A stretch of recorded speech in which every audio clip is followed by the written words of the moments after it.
Continuando aí a parte introdutória do estudo sobre santidade, ok?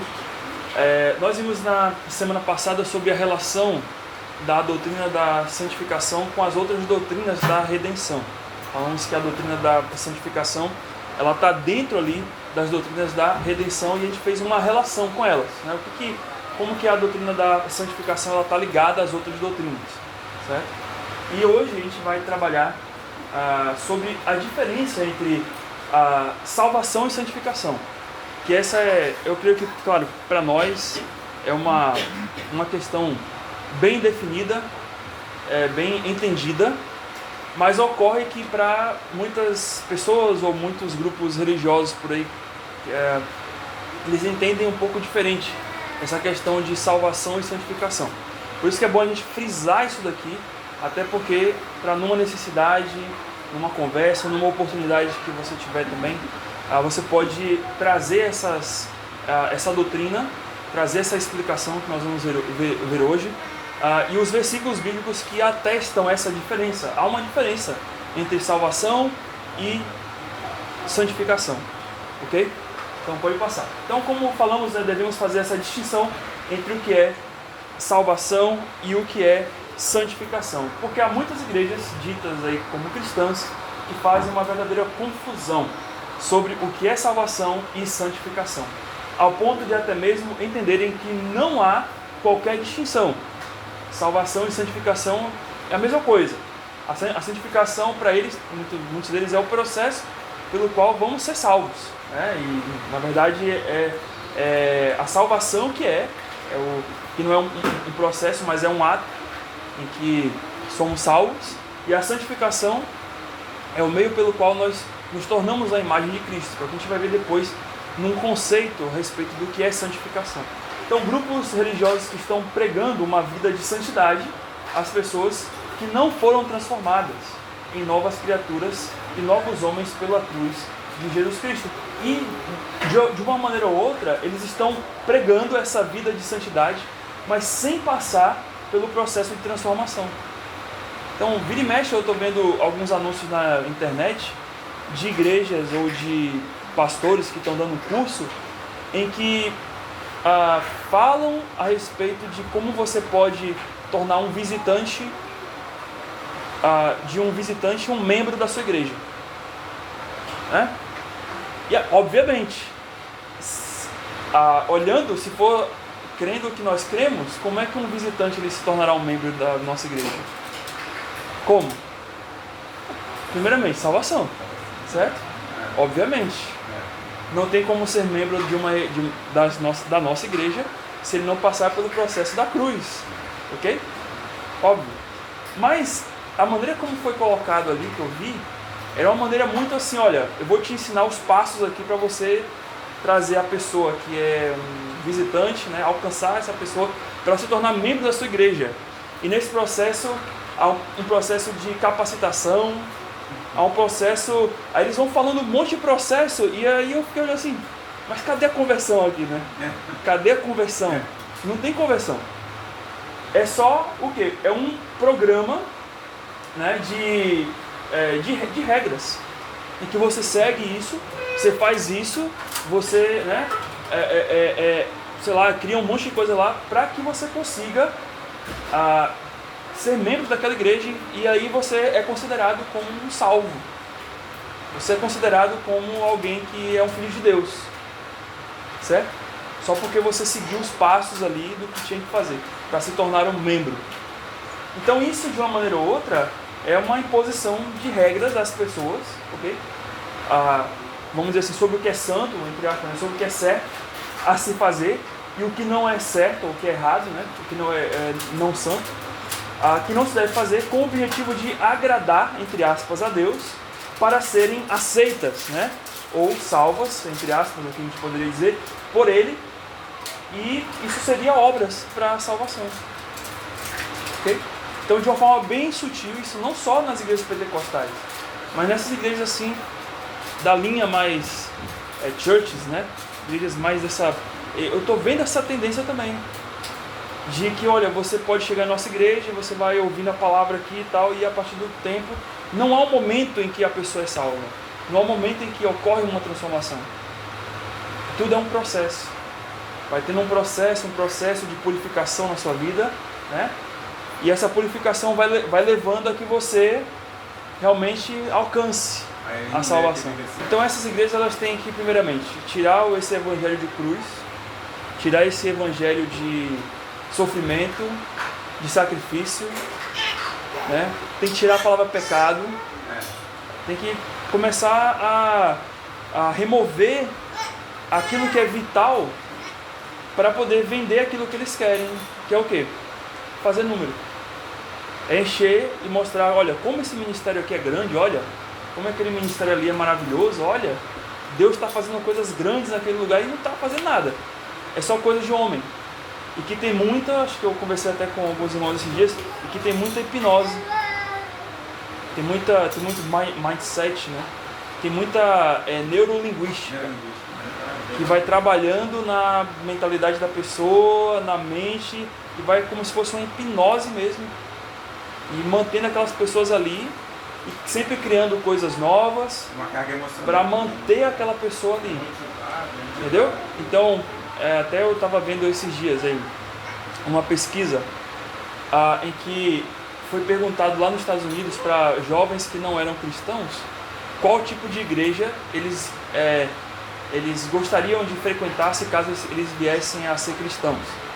E a resposta foi, olha, nós queremos uma igreja, estar numa igreja em que tenha cara de igreja. Então o que vai acontecer? Daqui em diante, muitas igrejas aí da parede preta, do púlpito em formato de tonel, né, de que o pastor senta para poder pregar como se fosse um banquinho de bar, vai mudar a paisagem da sua igreja. Para quê? Para aderir à nova tendência, porque o público quer agora uma igreja X. Então temos que nos parecer com a igreja X que o público quer para atender a essa demanda. Não é por meio de métodos, não é colocando uma série de programas para aceitar a pessoa como membro que ela vai ser salva. Então a gente sabe disso, mas é fato que existe isso. Que existem igrejas fazendo isso. O ponto aqui a questão é que as pessoas dessas igrejas nunca experimentaram a verdadeira salvação, conforme o Evangelho em Jesus Cristo, que é o requisito para que vivam uma vida em santidade a Deus. Então, a gente viu, qual o requisito para que eu viva uma vida em santidade a Deus? É ter passado pelo processo da salvação em Cristo. Então, sem isso, eu não consigo me santificar a Deus. E a gente viu isso daí já nos outros estudos. Passando. Então essas pessoas estão apenas se esforçando para viver uma vida debaixo de uma lista de regras morais e éticas, sem compreenderem o mais importante, que é a salvação que Deus lhes providenciou através da cruz de Jesus Cristo. Então, sabemos disso, né? Eles estão esforçando, vivendo ali, fazendo essas regras ali para ser salvo e se santificando, mas isso não vai valer de nada, porque falta a salvação em Cristo. Pode passar, irmão? E aí temos aí, claro, já foi dito aí por algum irmão, Efésios 2, 8 e 9. Pela graça e salvos mediante a fé, isso não vem de vós, é dom de Deus, não vem de obras para que ninguém se glorie. Então sabemos muito bem disso, que a salvação é por meio da fé, pela graça de Deus, né? Não vem de obras, claramente nós cremos nisso, ok? E Romanos 10, 1 a 4, que é dito, irmãos, a boa vontade do meu coração e a minha súplica a Deus, a favor deles, não é para que, não deles, são para que sejam salvos, porque lhes dou testemunho de que eles têm zelo por Deus, porém, não com entendimento, porquanto desconhecendo a justiça de Deus e procurando estabelecer a sua própria, não se sujeitaram àquela que vem de Deus, porque o fim da lei é Cristo, para a justiça de todo aquele que crê. E quem está falando isso aqui? Paulo, e ele está falando isso a quem? Aos judeus, aos compatriotas dele, em que eles conheciam a Deus, vamos dizer assim, eles têm um entendimento sobre Deus, mas a questão aqui é a justiça própria deles, que não lhes permite enxergar que a salvação não vem dos seus atos de bondade. mas vem de Cristo. Ele até disse, porque o fim da lei é Cristo. Então, essas pessoas hoje, que nós muitas vezes vemos em algumas igrejas por aí, elas têm zelo. E às vezes um zelo muito maior do que o nosso. Né? Até a gente estava falando com a irmã ela estava contando sobre casos de pastores que falam assim, olha, nós somos salvos já, a gente não precisa mais fazer nada, Deus já nos deu a salvação e tal, então a gente pode viver a nossa vida do jeito que a gente quiser. E tem realmente alguns pastores dizendo isso, né? Que você pode, eu estou fazendo uma paráfrase aqui, né? Mas falando que você pode fazer tudo, que você pode curtir a vida como o mundo faz, que não tem problema, porque você já está salvo. Né? E aí pendendo até para o universalismo, em que a crença em que é dito, né, que olha, todos serão salvos no final de tudo. Todos, né, independente se daqueles que viveram uma vida, vamos dizer assim, religiosa ou próxima de Deus, ou aqueles que não. No final Deus vai salvar todo mundo. Então você tem de um lado muitas pessoas com zelo, só que um zelo, como Paulo fala, sem entendimento, que é um problema. E do outro lado você tem pessoas que se dizem salvas, mas com essas coisas absurdas aí. E aí, nesse ponto, irmãos, a gente precisa olhar para as Escrituras e entender a diferença entre salvação, e aqui eu coloquei como justificação, que é o ato em que realmente nós somos declarados como salvos em Cristo, né? Como justificados mediante a fé em Cristo, a gente pode dizer ali, justificação e santificação. Vamos ver essa diferença de forma bíblica de uma coisa e da outra. Então isso aqui é bem importante, se você quiser anotar, isso serve até para que você depois explique isso para até outras pessoas que não têm esse mesmo entendimento ou que têm dificuldade em entender isso. Então, vamos lá. A salvação, ela é uma posição permanente, certo? E o que quer dizer com isso? Que estamos salvos e permaneceremos salvos para sempre. Justificados mediante a fé em Cristo, que no caso aí, a justificação é o ato legal de Deus que nos declara salvos. Ok?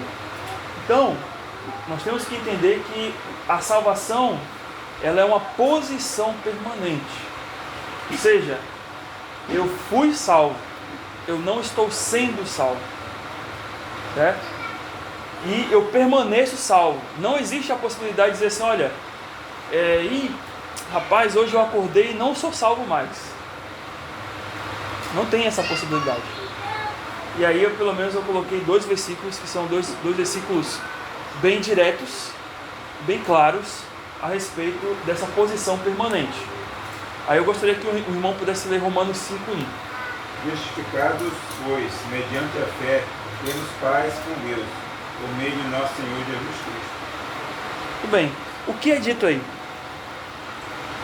Justificados, pois, pela fé, temos paz com Deus, por meio do nosso Senhor Jesus Cristo. Esse versículo aqui ele é bem claro. Justificados, né? Não há uma possibilidade de, olha, estou sendo justificado, estou em processo de justificação. Se eu sou justificado, eu tenho paz com Deus. E aqui é a paz relacional. Ou seja, o pecado já não vai ser mais um impedimento que evite que na questão de relacionamento com Deus eu fique longe dele. Claro que o crente pode pecar e pode se distanciar de Deus, mas com um ato de confessar esse pecado, por causa da justificação, da paz que nós temos com Deus, nós nos aproximamos de Deus de novo. Então, enquanto nós estamos no mundo, perdidos, nós não temos essa relação, porque o pecado impede de termos essa paz com Deus. Somos inimigos de Deus. Mas quando somos justificados pela fé, ou seja, Deus já não nos olha como inimigos dele. E também nós já não vemos Deus como um inimigo quando nós éramos no mundo. Mas temos essa paz com Deus. E essa paz com Deus ela é permanente. Ela é duradoura. Né? Ela permanece. Porque se você ler até o versículo 2, leia, irmão, versículo 2. Diz o quê? Por intermédio de quem obtivemos igualmente acesso pela fé, esta graça na qual estamos firmes. Gloriamos-nos na esperança da glória de Deus. E estamos o que aí? Então não é uma coisa duvidosa. Olha, eu estou salvo aqui, mas sabe, será mesmo, né? E se amanhã eu cair, né? Perdi? O versículo 2, olha, Paulo está falando, vocês estão firmes. Não tem esse negócio de fui salvo e olha, tem que andar na linha, senão, né? Vai que, né? Vai que eu morra bem no dia que eu não sou que eu não tô salvo, né? Aí já era, né? Aí já era. Imagine, né? Imagine a mente da pessoa. Passei 10 anos da minha vida seguindo a Deus certinho, com aquele zelo de um judeu. E aí no dia que eu vou morrer, eu não tô salvo. Perdi os 10 anos inteiros. Isso é pura obra, não é? O zelo, que é o que a gente tem que ter na questão da santificação, é um zelo para ser como Cristo. E aí sim, aí eu tenho que ter eu tenho que ser parecido com Cristo, eu tenho que, né? Ok. Mas não para ser salvo. E se você coloca condição para ser salvo, exceto Cristo, aí já era. Certo? Aí eu não tenho o que o versículo 2 de Romanos 5 diz. O nosso interesse tem que ser o quê? Olha, eu estou fazendo isso porque eu quero ser parecido com Cristo. Então eu vou o máximo que eu puder servir a Deus, estar presente, estar com os irmãos em comunhão para ser parecido com Cristo, eu vou fazer. E às vezes a gente peca nisso. Descansa, né? A gente dá uma relaxada nisso.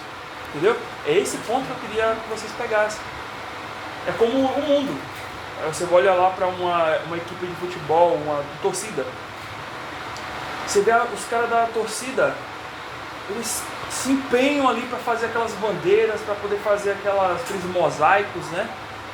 Vem aquela equipe toda lá, todo mundo unido, empurrando o time para poder o time... para o time vencer, mas você olha para a igreja, você não vê as pessoas assim. A gente tem a salvação, mas a gente às vezes não tem o zelo pela santificação. É isso que eu estou querendo enfatizar. Porque às vezes, aí claro, eu apoio nisso. Não, eu estou salvo, Cristo já me salvou, estou tranquilo, e vai buscar outras coisas. Enquanto esse povo está errado, mas ele tem uma coisa que a gente não tem o zelo, que é o que Paulo fala no Romanos 10. Eles têm zelo, mas sem entendimento. Porque no final das contas o zelo dele não vai levar a nada. Só que o nosso zelo vai nos levar pela salvação para a glória. E o nosso zelo vai nos levar a uma santificação correta. Quer ver uma coisa? Vai ter um show aqui no Rio. Tem gente há um mês dormindo na porta para poder garantir o ingresso. Vê, você fala, é um zelo sem entendimento, não é? Os caras estão aqui adorando ali a banda nem sabe que eles existem. Pelo menos o seu Deus sabe que você existe. Mas aquela banda nem sabe. E eles estão o quê? Adorando a pessoas que nem conhecem ele. Se sujeitando a isso, a estar naquela condição de dormir, sei lá, na porta de uma rua, de um canto, com um colchonete no chão, com chuva, com um monte de coisa acontecendo, para comprar um ingresso para assistir um show que vai durar 1 ou 2 horas e que vai estar no meio de uma multidão, todo mundo empurrando, sem saber o que pode acontecer. Pode vir uma pedrada, um corte, uma faca, ser pisoteado, só para estar ali no meio de todo mundo com aquela coisa maluca, e depois vão para casa. E a gente tem a verdade. Mas é difícil. Na verdade, não é só a verdade, mas a gente adora um Deus que conhece a gente, que ama a gente, que cuida da gente, que não termina como um show, a nossa comunhão com Ele. Vou ali, o show terminou, vou voltar para casa e acabou. Não, mas que continua todo dia da nossa vida, 24 horas quando a gente quiser, a gente pode chegar até Ele. E a gente não trata, não santifica Ele, não tem zelo como a gente deveria ter. Entendeu? Então, só para vocês verem que, de um lado, por mais que eles estão errados lá, né? Mas eles estão certos. Por quê? Porque desse lado, a gente tem a verdade, mas a gente vive como se não tivesse. A gente tem a verdade, mas a gente vive como se a gente fosse...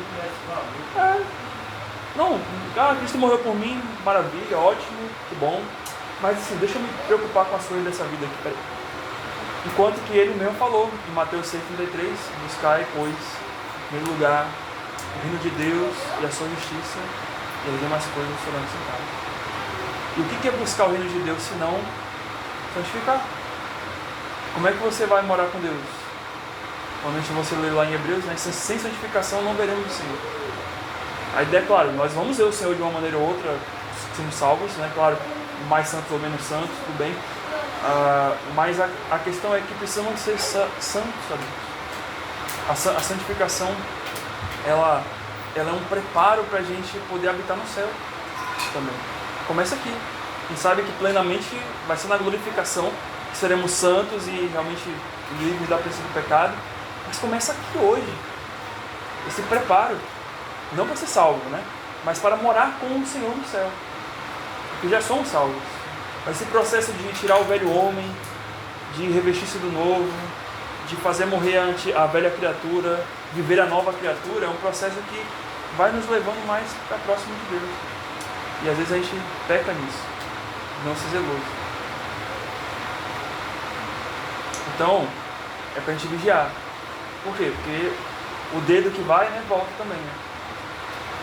Se você aponta, né, como o Cristo falou, você vai tirar a trave do olho, quer dizer, o cisco do olho do teu irmão, né, ou às vezes nem é de um irmão, vamos dizer assim, pode ser que uma pessoa nem é salva, mas aquilo que ela está falando é certo, porque tem a trave no seu olho. A trave está lá, ó. Entendeu? Certo? Então, a salvação é uma posição permanente, mas a santificação é uma condição interna. Hã? Perdão. Depois a gente... E aí, o que diz João 5,24? Eu lhes afirmo, quem ouve a minha palavra e crê naquele que me enviou, tem a vida eterna e não será condenado, mas já passou da morte para a vida. Bem, quem disse isso? Foi Paulo? Foi Paulo que disse isso? Jesus. Irmão, tá claro isso aqui, não tá? Esse versículo aí é para você decorar. Na verdade, ou em verdade vos digo que quem ouve minha palavra, você ouviu a palavra dele? Todos nós ouvimos. Né? Para ser salvo tem que ouvir a palavra. Né? E crer naquele que me enviou, crer em Deus, mas por tabela com toda certeza ali o Filho de Deus também. Porque se você diz crer no Pai, mas não crer no Filho, né? Não existe isso, ele não vai falar depois sobre isso. Então você crê, então ouvir a palavra crer, ele vai dizer, tem a vida eterna. Note que ele usa, e a irmã Ellen, que é do português, ele usa os três tempos, vamos dizer assim, os três tempos principais, né? Presente, passado e futuro. Porque eu sei que tem os outros, né? Os intermediários aí, né? Tem o presente, passado e o futuro. Quem ouve minha palavra aqui naquele que me enviou tem a vida eterna, presente, né? Não entrará, não será condenado, futuro, não será condenado, e o passado passou para a vida. Que não existe mais condenação, de que você passou da morte para a vida, e você tem a vida eterna hoje. Porque o presente é, amanhã eu posso ler esse versículo e eu vou dizer, eu tenho a vida eterna. E depois de amanhã eu posso ler esse versículo de novo, eu tenho a vida eterna. Eu continuo tendo. Já a santificação é uma condição interna. Ou seja, cada salvo agora condiciona a sua vida, ou coopera, pode dizer isso também, para viver em santidade a Deus por toda a vida. Então a santificação, no processo, existe a parte de Deus e existe a nossa parte. Certo? Na santificação sim, na salvação não. Né? Claro que a gente, na salvação, a gente crê, tem a nossa parte do crer, certo? De Deus operar também em nós a sua graça, mas em termos assim, de santificação, há uma cooperação, há um esforço, podemos dizer, há obras nossas também, as boas obras, né? Fomos feitos para as boas obras, e quando é dito ali em Efésios que fomos feitos para boas obras, é exatamente a santificação, para algo que é santo, algo que é puro, que é bom diante de Deus. E aí nós temos 2 Coríntios 7:1, que alguém pode ler?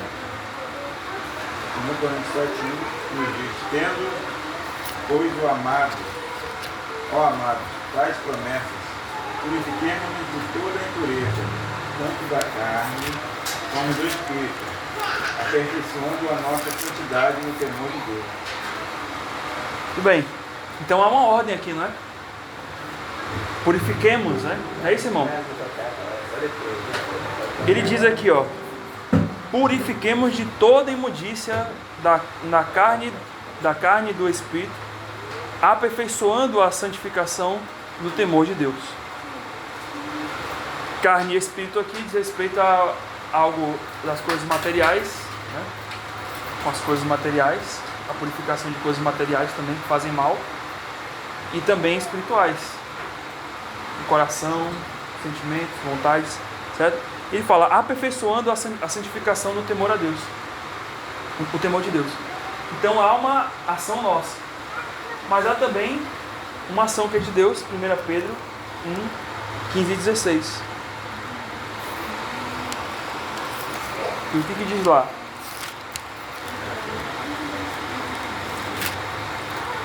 Pedro 1, 15 e 16, que alguém até já leu lá, né?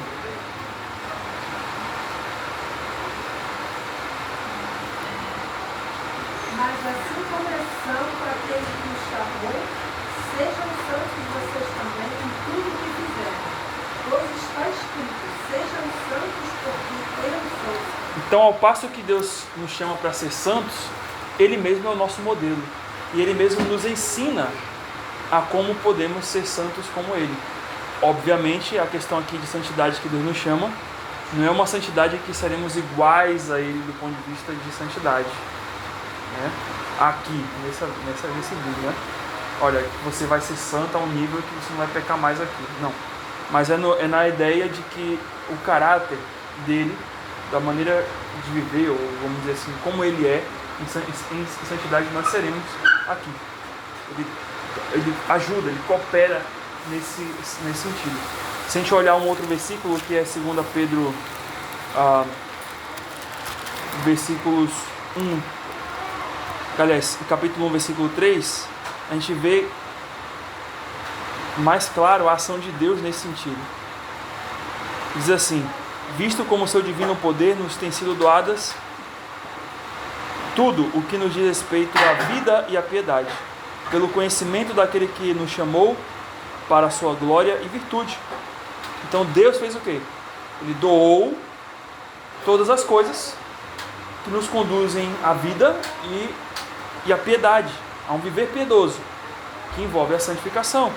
E aí olha o versículo 4: pelas quais Ele tem nos dado grandíssimas e preciosas promessas, para que por elas fiqueis participantes da natureza divina. E a natureza divina é o quê? Santo.